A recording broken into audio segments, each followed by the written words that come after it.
Hey Virgo, it's Teresa with One Love, One Light. Welcome to your message.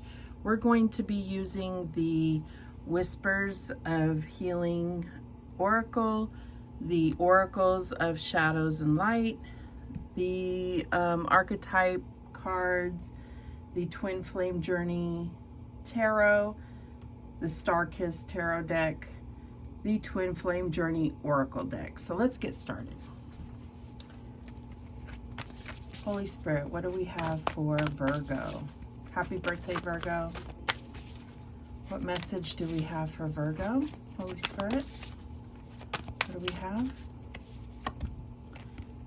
And we have hydrate, number 33.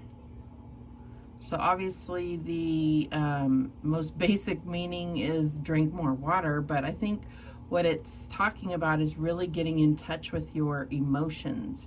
Maybe even going a little deeper into your emotions, trying to recognize how you feel about certain situations that you may have been trying to avoid feeling. But let's go ahead and read what it has to say. Number 33. 33 is a master number. So I feel like this is very important right now. Water is essential for your health. As you probably know or have read, over 70% of your body consists of water. It really is problematic for your body and overall well-being if you aren't drinking enough water. Drinking water can help control your appetite, improve your sleep, increase your energy levels, and flush toxins from your body. One way to successfully increase your daily water consumption is to make drinking water easier. Have a refillable water bottle you can easily grab and carry with you. Set a regular alarm or use Post-it notes to remind you to drink water. If you don't like the taste of plain water, add lemon or lime to your water bottle. As a bonus, it is believed citrus helps flush toxins from your cells.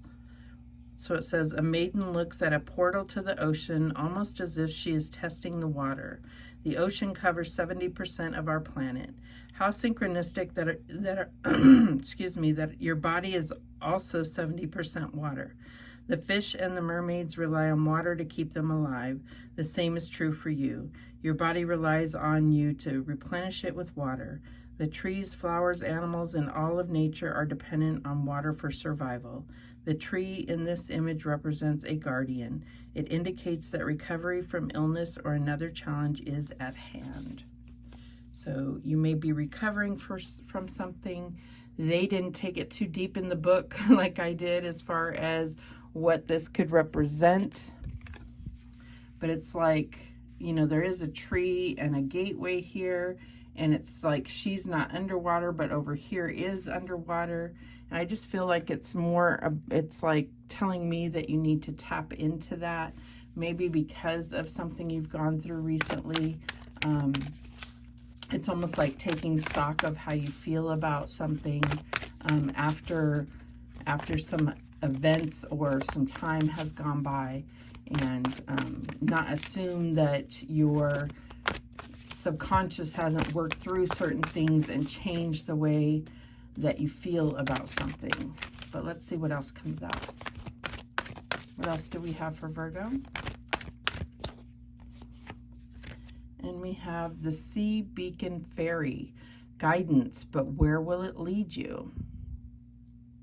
Number 3. So we have 33 and 3.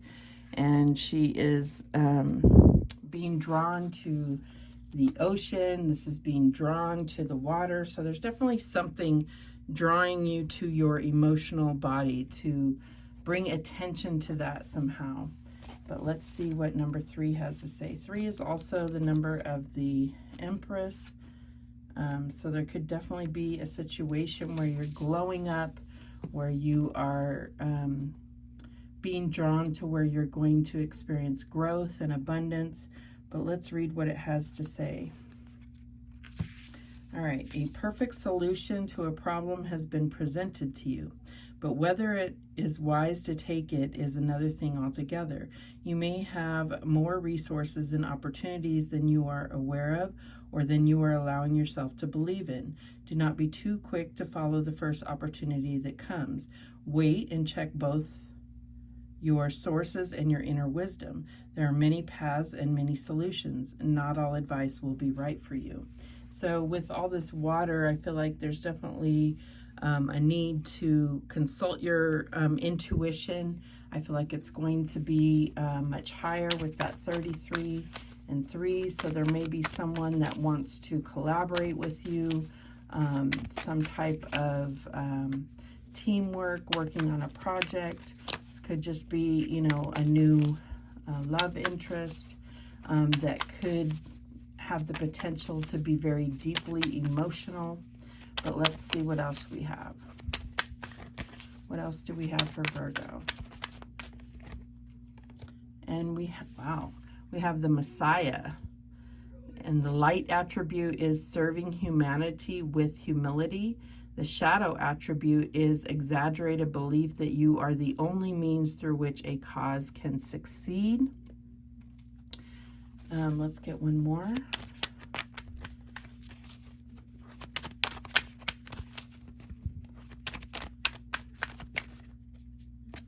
And we have companion.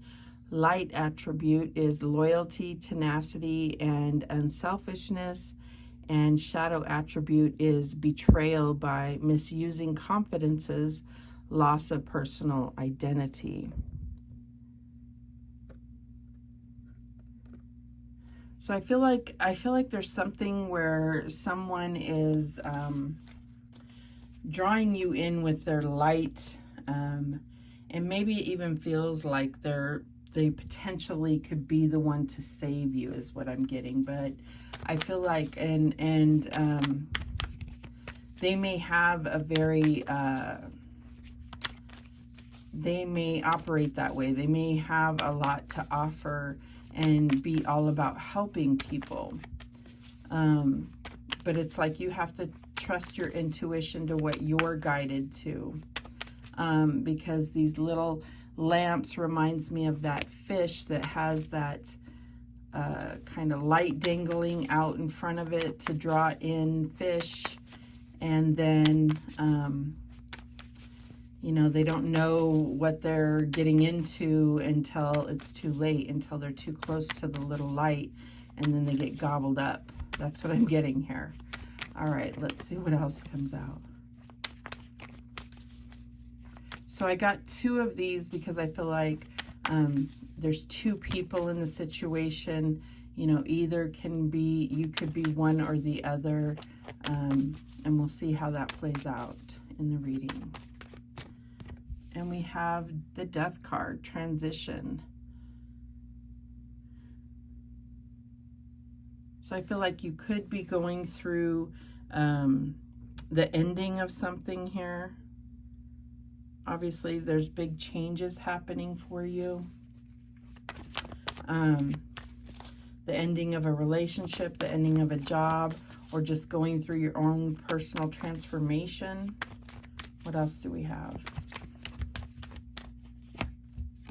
And we have the World. Yeah, there's definitely endings happening, a cycle completion here.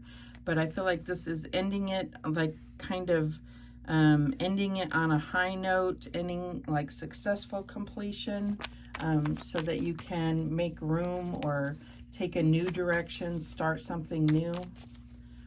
What's the challenge? And we have the King of Cups, emotional mastery. So there is a lot of this water energy here.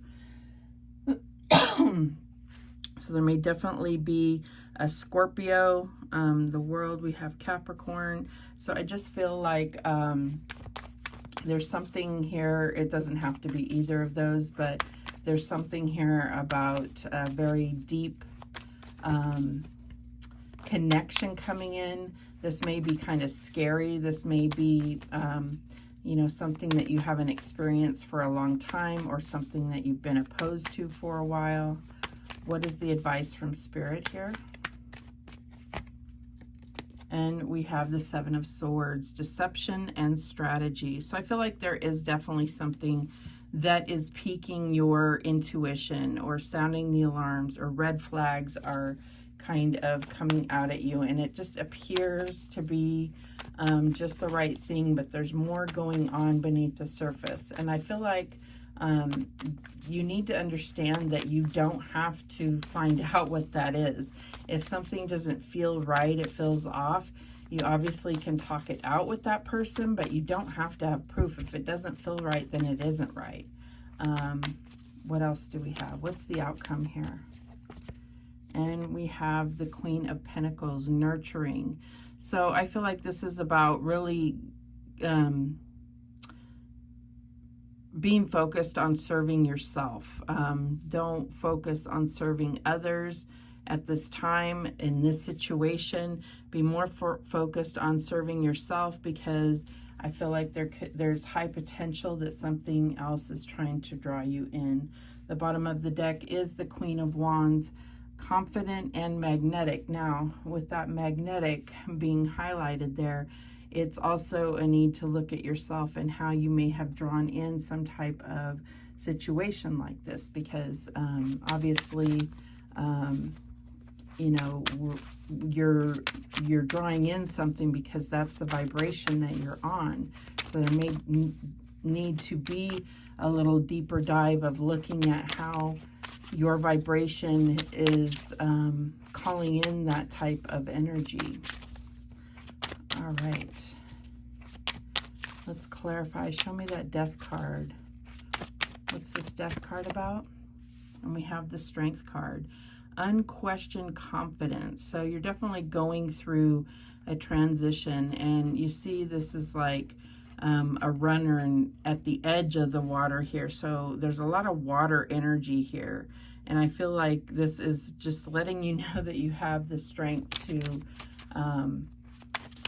I don't know, to dabble in the emotions without getting sucked in.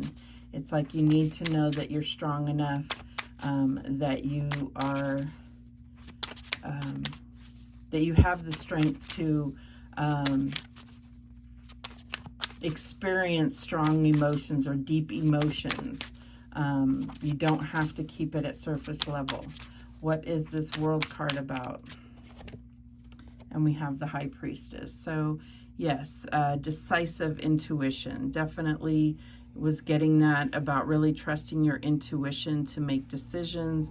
It's not about what your physical eyes see. It's more about what that third eye sees, or, you know, that intuition, the red flags or the feelings that you get, intuitive hits that you get inside, and you don't have to prove anything to anyone.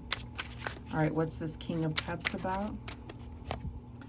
And we have the Hangman. So with the High Priestess and the Hangman and the King of Cups, I do feel like it's possible that you have also could be Pisces here. You know, you're a polar opposite to Pisces, so I do feel like you know, you probably have many lessons to learn on that pole, as far as interacting with Pisces or playing out certain characteristics of Pisces in your own life. But I feel like this is really talking about seeing things from that other perspective, from in a more emotional perspective, trusting your intuition, not being so focused on what you see with your physical eyes. Show me the Seven of Swords. And we have the Moon. Yeah. I mean, there's so much like there's so much water energy here. I just can't. It's like the Hangman, the High Priestess, the Death card, the King of Cups, the Moon. So it could also be Cancer here. But I just feel like there's definitely something that you're not seeing. There's something that could be secretive, even with the High Priestess, something secretive, something going on behind the scenes, something going on beneath the surface. And like I said, it's not, you can investigate, you have every right to, but you're not required to come up with evidence as to why you don't want to be in someone's company, or why you don't want to share energy with that person. You know, if it doesn't feel right, then you don't have to participate any longer. Show me this Queen of Pentacles. And we have Justice, yes. So there we have Libra energy, fair judgment. So this is about, I I feel like you are going to do the investigation. You are going to give this person the fair chance to prove themselves. But just know that your intuition is going to tell you exactly what you need and if it's what's best for you. All right, so I feel like ultimately, though, you're going to go through the investigation or the search for evidence, and you will find it one way or the other. The bottom of the deck is the Seven of Swords. It's just here. The Seven of Swords twice. It's just here. It's obvious there's something more going on beneath the surface here. Let's see if we can get anything else out with this oracle here. What else do we have for Virgo? And we have grief. So this has been coming out a lot, and I think it has to do with, you know, grief that we've never actually healed, things that we've been hanging on to for a long time. And so that's where this Queen of Wands comes in, is that you may have had some grief that you've been holding on to for a long time that could have nothing to do with this person. So you're drawing in others that are going to keep triggering this until you address it. That's what I'm getting here. What else do we have? And we have unawakened. So I feel like, yeah, you're also probably drawing in people that are unawakened only to further solidify the things that you believe. It's essentially causing you to look at what you truly believe, because you are being mirrored back some things that you haven't quite decided on as far as what you believe. That's what I'm getting here. And then we have recognition. So I feel like in this instance, with this being coming out right here on the moon, I feel like there is a need to know that if someone is that right one for you, I feel like your intuition will be screaming and letting you know. You are very intuitive. You are on that pole with Pisces, so it's in you. You just have to tap into it. I mean, everybody is intuitive, but I feel like you are, you have it in you. You just have to tap into it, because your tendency is to shy away from that. All right, let's get another one. And we have metamorphosis. So we got that death card in the beginning. I do think that there's a lot going on with you as far as transforming, going through things, a lot of moon energy, a lot of looking at your emotions and how you really feel about things, undealt with emotions as far as being able to acknowledge and accept certain things that happened in the past, and acknowledge them, heal them, and let them go. This is going to help you to fly more freely in the future. Let's get one more. And we have the shadow work. So yeah, this is part of your awakening experience, is putting in the work. And this is not a one-time thing. Sometimes shadow work can be a torturous night or a torturous couple of hours, and sometimes shadow work can take years. Sometimes it's something that you have to revisit over and over, and sometimes people do it one time and do not revisit it. I'm in the belief, and I feel like everybody looks at it differently, I'm in the belief that you are consistently going to be triggered over your life by things that you didn't dredge up in the previous time. So shadow work is ongoing, is what I feel. Bottom of the deck is karmic partner. So I think it's fairly clear with all this moon energy here that you probably are dealing with a karmic partner, which does not mean that they have no value. It just means that there's definitely a lesson for you to learn in this situation, something that may bring you expansion, may even put you in touch with emotions that you didn't even know you had. So it doesn't mean that it's not the right relationship for you. This could be something where you're connecting with someone and you're going through an ascension together, and you're bringing out the best in this person, helping them heal some traumas and becoming the best version of themselves. So those are the messages that came through for you, Virgo. Thank you so much for watching. I do appreciate it. Please, please, please subscribe. And remember, the universe has your back, and so do I. Take care.